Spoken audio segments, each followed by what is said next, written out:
خواہش کا کنواں۔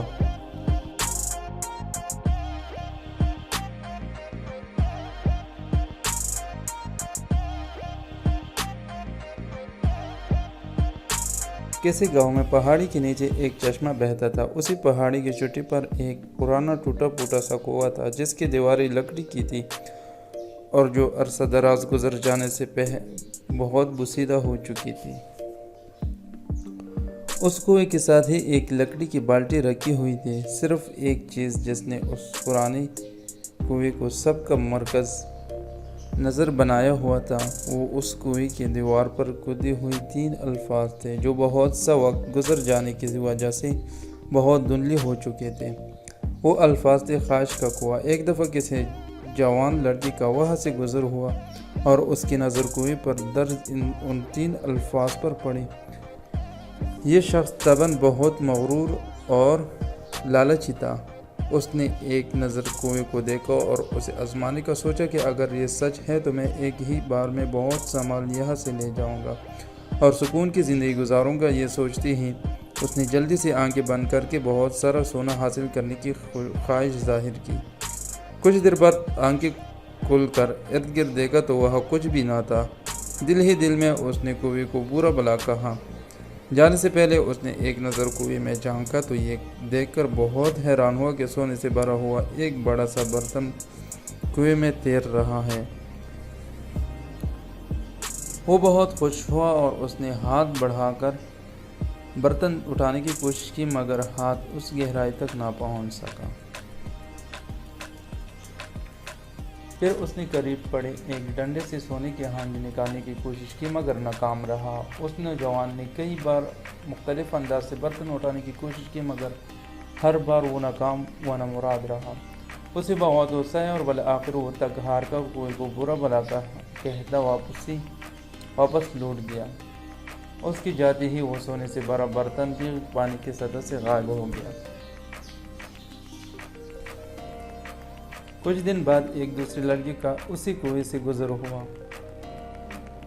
اس نے بھی کنویں پر کھودی ہوئی 3 الفاظ خواہش کا کنواں پڑھے اور متجسس ہوا کہ میں بھی اس کنویں سے اپنی خواہش مانگ کر دیکھوں کہ یہ پوری کرتا ہے یا نہیں۔ وہ نوجوان یہ سوچنے لگا کہ آخر میں کیا مانگوں، اس وقت کون سی چیز میری زندگی میں سب سے بہت ضروری ہے۔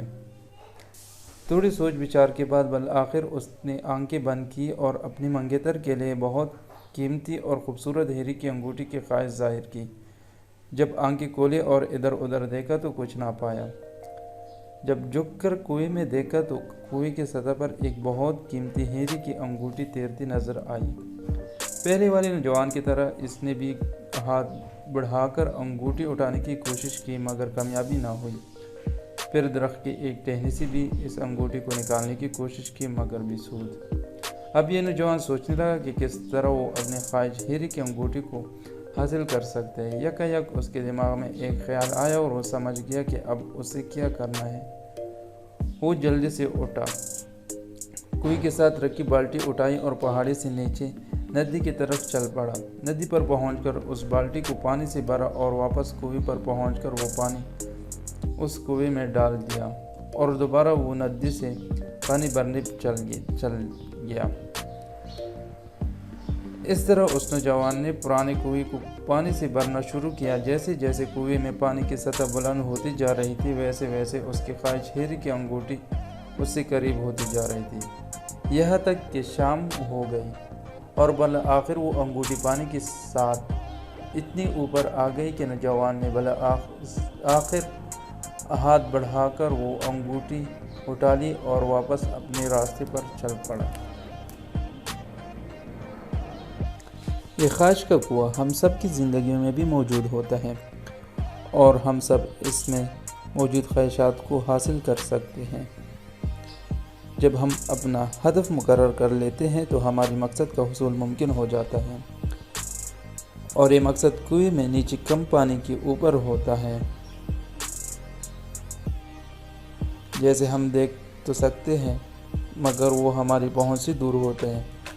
ہم میں سے بہت سے لوگ پہلے والے نوجوان کی طرح جلد اور آسان راستے سے اپنا ہدف حاصل کرنا چاہتے ہیں اور جب ہم اس میں ناکامی ہوتے ہیں تو مایوس ہو کر اپنی خواہشات ختم کر دیتے ہیں اور واپس لوٹ جاتے ہیں۔ صرف وہی لوگ سچی کامیابی حاصل کر پاتے ہیں جو اس حقیقت کو سمجھ جاتے ہیں کہ زندگی کی خواہش کا کنواں کس طرح کام کرتا ہے اور کیسے اس کنویں سے اپنا خواہش کا حصول ممکن ہے۔ کیونکہ اپنی خواہش تک پہنچنے کے لیے پہلے ہمیں کنویں میں کچھ ڈالنا پڑتا ہے، محنت کرنا پڑتی ہے، عقل مندی اور صبر سے کام لینا پڑتا ہے، تب ہی جا کر محنت کا پھل صحیح حقدار کو ملتا ہے۔ زندگی کی سنت بھی یہی ہے کہ لینے سے پہلے دینا پڑتا ہے۔ اگر ہم زندگی کو مقصدیت، محنت، سچائی، لگن اور مستقل مزاجی دیتے ہیں تو جواباً زندگی ہمیں بھی کامیابی، سکون اور خود توقیری دیتی ہے، بالکل اسی طرح جیسے دوسرے نوجوان نے اس حقیقت کو سمجھا کہ اپنا مقصد اور خواہش حاصل کرنے کے لیے پہلے کچھ ہمت، طاقت اور وقت صرف کرنا پڑتا ہے، تب ہی وہ اپنی محنت کا پھل حاصل کر سکے گا۔